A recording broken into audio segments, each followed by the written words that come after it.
Olá! O Justiça em Questão de hoje fala sobre um assunto delicado, o direito à morte digna. Conheça os direitos do cidadão no fim da vida. Vai viajar para o exterior? Entenda quais itens podem ser trazidos na mala. Saiba como funciona a justiça gratuita e quem pode ter acesso a ela. Homônimos. Ter o nome igual ao de outra pessoa pode causar problemas jurídicos. Veja o que é feito com itens apreendidos em ações de combate ao tráfico de drogas. O JQ traz também decisões judiciais de destaque em Minas Gerais e esclarecimentos de termos jurídicos para você entender melhor seus direitos e deveres. Fique com a gente, nossa edição começa agora.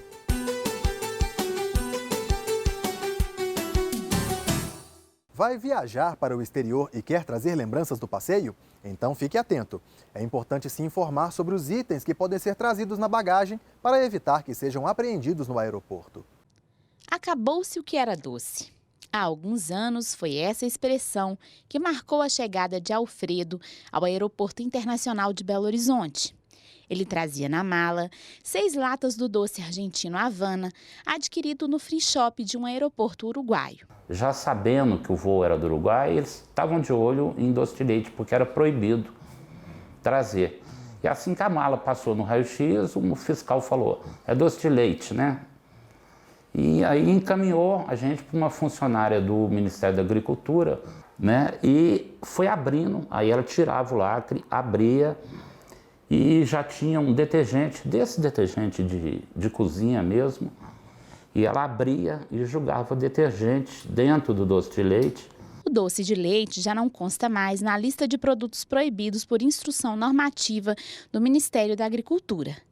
Mas ainda há diversas outras restrições que podem ser consultadas no site do Ministério da Agricultura, Pecuária e Abastecimento. A Receita Federal fiscaliza a importação de diversos produtos e até dinheiro, devido à falta de autorização e declaração. Os passageiros são selecionados de forma aleatória por meio de um sistema de fiscalização. O sistema de gerenciamento de risco, que ele cruza dados dos passageiros, né? A gente tem a lista dos passageiros antes da aeronave pousar, a gente já tem acesso a essa lista. A gente submete essa lista ao sistema de gerenciamento, onde ele cruza dados em diversas fontes de informação na Receita, e aí são selecionados passageiros que serão submetidos a esse tratamento, né? A esse procedimento de fiscalização.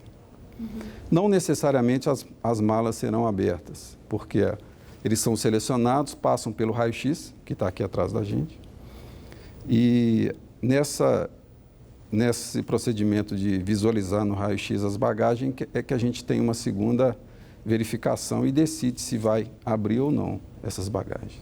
São verificados aqueles itens que fogem do conceito de uso pessoal, os que necessitam de tributação e os que demandam anuência da Vigiagro ou da Anvisa.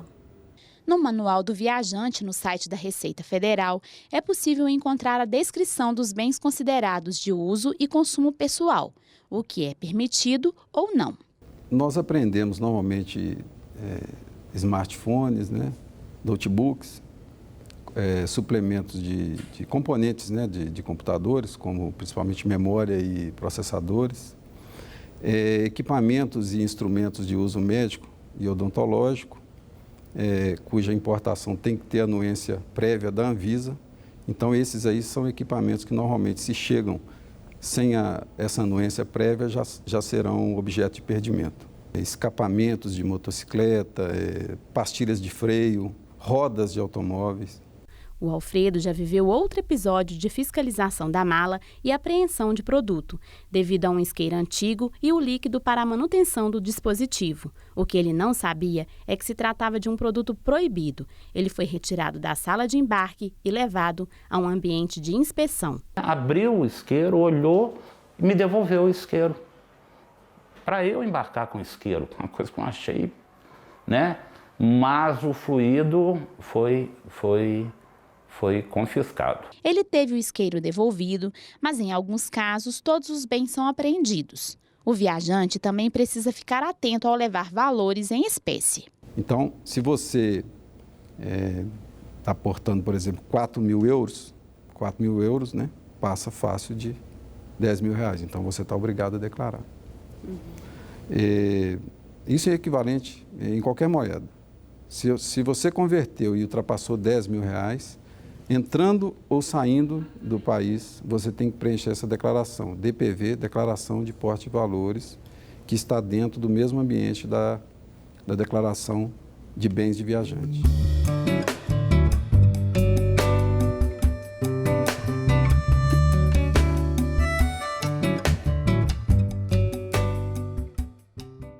Você sabe o que significa prova ilegítima? O nosso dicionário jurídico esclarece o termo. Confira.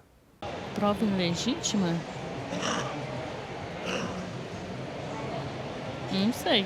Prova ilegítima? Ô moça, cabeça tá tão assim que eu nem... Acho que prova ilegítima é a pessoa que tem uma prova que, tipo assim, não tem como que se fala?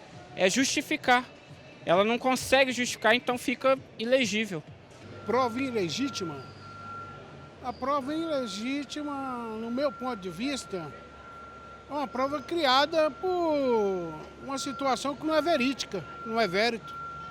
Prova ilegítima é aquela que viola a regra de direito processual no momento em que é produzida no processo. É exemplo desse tipo de prova o interrogatório sem a presença de advogado e a juntada de prova no procedimento do júri sem a observância do prazo legal. No próximo bloco, o Justiça em Questão convida mais um especialista para responder dúvidas dos nossos telespectadores no quadro Seu Direito. É daqui a pouco, depois do intervalo.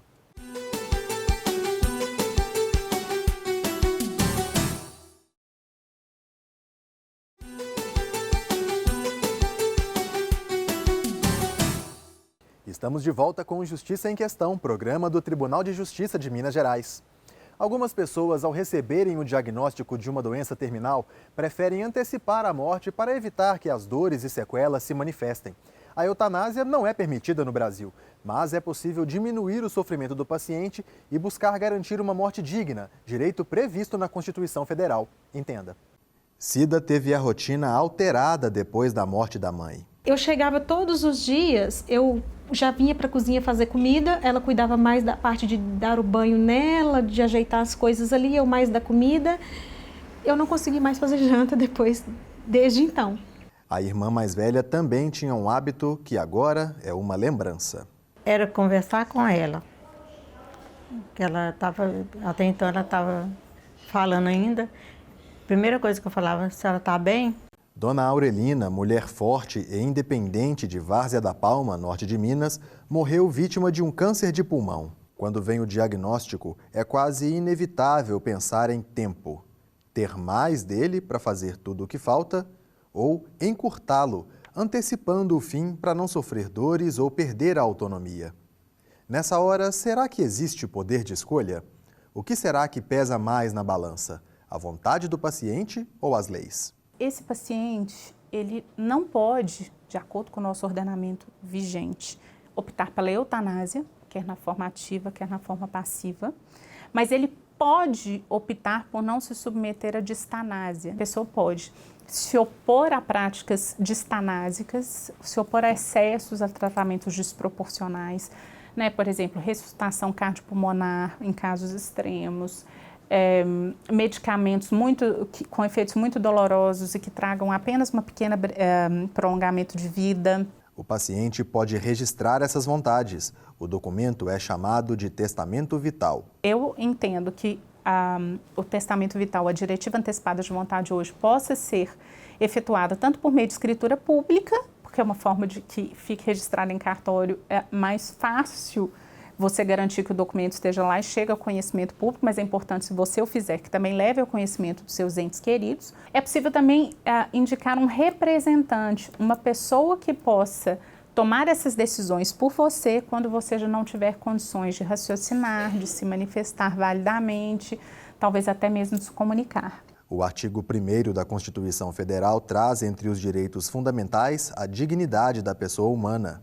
Cida e a família desejavam um tratamento digno e descobriram que era possível através dos cuidados paliativos. O objetivo do cuidado paliativo é dar um suporte aos sintomas físicos, como dor, e outros sintomas como náusea, vômito, fadiga e perda de apetite, mas também aspectos psicossociais e até espirituais para esses pacientes. E é importante frisar que é para a família também, né, nesse momento de vida que todos estão passando. Preferencialmente deve ter médico, enfermeiro, assistente social, a equipe multidisciplinar de uma forma geral da assistência à saúde e um capelão. Porque, como eu disse, a gente vai atuar nos aspectos físicos, psicossociais e espirituais. Segundo a Secretaria de Saúde de Minas Gerais, 34 instituições hospitalares espalhadas por todo o estado prestam cuidados paliativos. No entanto, este serviço ainda precisa ser mais divulgado.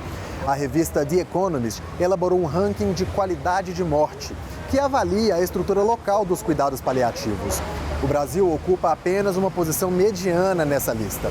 O país ainda pode melhorar, mas enfrenta desafios como a falta de uma política que integre os cuidados paliativos ao sistema de saúde, o número limitado de profissionais treinados e a dificuldade em conseguir obter medicamentos adequados fora dos grandes centros urbanos.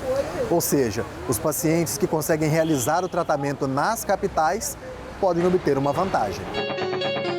Dona Aurelina recebeu atendimento de profissionais diversos.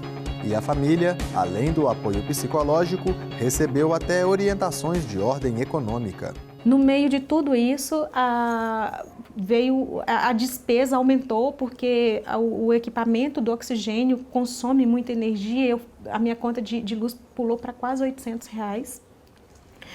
O próprio médico falou assim, orientou a gente que a gente tinha direito a um desconto e passou toda uma orientação, um laudo, que a gente vai no CRAS, né, que é um órgão da prefeitura, depois a gente vai na CEMIG para a gente conseguir a redução da conta de energia e conseguir também a prioridade no caso de religamento de luz, caso haja falta de energia. Informações como essa passam despercebidas porque o costume entre os brasileiros é não falar sobre assuntos que envolvam doenças ou o fim da vida. O desejo de prolongar a vida a qualquer custo, mesmo que o paciente não queira isso, pode ser até pior. Quando eu submeto o paciente a tratamentos desproporcionais, a tratamentos que não lhe trazem benefícios proporcionais aos malefícios, eu estou tratando, de certa forma, o paciente como coisa, como objeto, ou de um desejo de que sua vida não seja abreviada, ou de uma negativa da finitude da vida humana. O conselho do médico é quebrar o silêncio. Então, a gente quebrar isso, fazer com que a vida siga. E é o momento, talvez, o mais rico da vida, da relação que existe ali, né? É a hora que ganhar na Mega Sena não é mais importante, né? Trocar o carro não é mais importante, resolver é sim estar junto, né? São as questões que a gente sabe que são importantes e fica adiando, né? Tratar o assunto com verdade ajudou a família da Cida a aceitar o que estava por vir. O médico, ele sentou com a gente e falou assim, a dona Aurelina está partindo. E nós ficamos um momento de silêncio, porque é um soco no estômago para a gente, mas assim, a gente estava com ela ali e ela estava partindo em paz. Eles tinham falado poucos dias antes para a gente que ela não ia ter aquele momento difícil da morte, né? Hoje, mesmo que no quarto da mãe tenham ficado só as lembranças, Cida é só elogios à equipe. Eu agradeço muito a equipe, as orientações que foi nos passado, o apoio que foi nos passado, né? É igual eu tô te falando, foi uma luta, foi um ano de muita luta pra gente, né? Para você entender tudo, aceitar, né? O processo de aceitação, né? É muito doído, né? Eu vejo que a gente realmente encerrou um ciclo, foi duro, difícil, mas a gente encerrou bem encerrado. E foi com essa dignidade que ela partiu.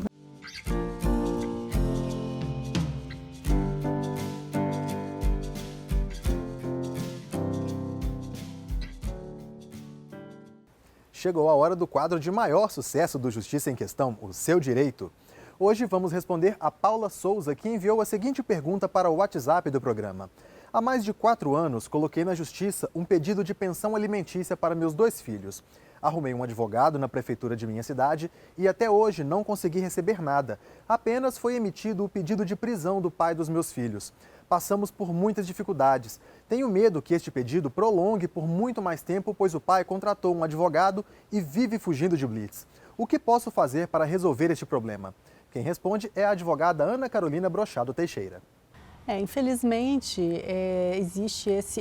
existe um percurso a ser percorrido, né, em função, inclusive, da legalidade, que às vezes acaba retardando ou dificultando esse processo de recebimento dos alimentos. Então, você já pediu né, a fixação dos alimentos, esses alimentos já foram fixados, não houve pagamento, então seu advogado já pediu o cumprimento dessa decisão por pena de prisão, que em tese é a forma mais eficaz, e uma hora certamente ele vai ser preso. Então, assim, não há o que fazer, né? Já tomou todas as providências, o que pode ser feito também de forma complementar a inscrição dele em órgãos, por exemplo, de proteção ao crédito, a apreensão eventual de carteira de motorista, que são medidas paralelas que têm sido acatadas hoje em dia depois do Código de Processo Civil.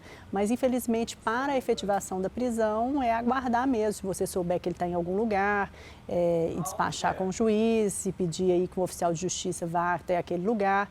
Mas, infelizmente, é uma conduta comum quando há situações como essa de inadimplemento de pensão alimentícia. Você quer que o Justiça em Questão responda a sua dúvida? Então envie a pergunta para o nosso e-mail justiçaemquestão@tjmg.jus.br ou para o WhatsApp 31 98462 1532. E você também pode deixar o seu comentário no nosso canal no YouTube. O endereço é youtube.com/Justiça em Questão.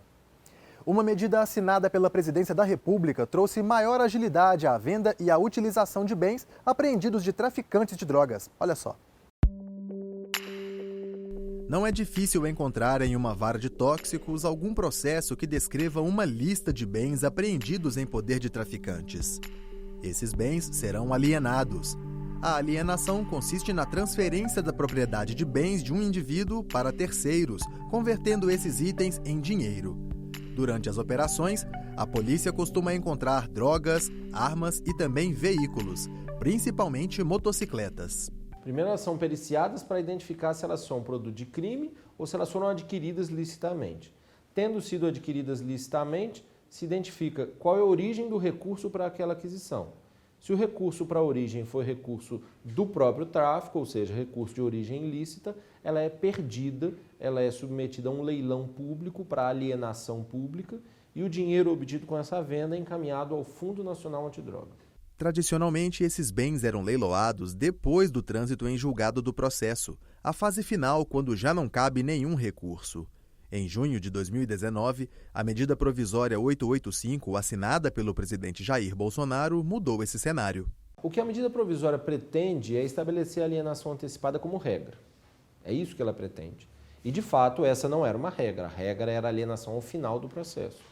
Para evitar grande deterioração dos bens, antes que o processo tenha a sentença proferida, é possível leiloar os itens apreendidos e agilizar a destinação dos valores arrecadados, por exemplo, para a compra de equipamentos para as polícias e investimento em campanhas de combate ao uso de drogas e atendimento a dependentes químicos.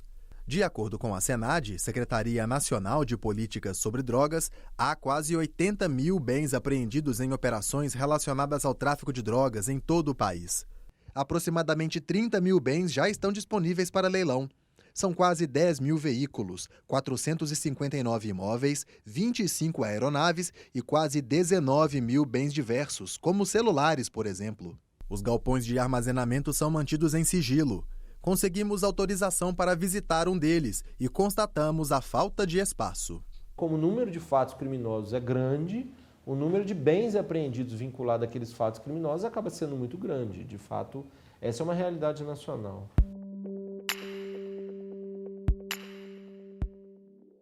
No próximo bloco, a gente fala sobre justiça gratuita. Saiba quem tem direito a esse benefício. E mais, entenda quais problemas podem ser enfrentados por quem tem o nome igual ao de outra pessoa. Voltamos em instantes.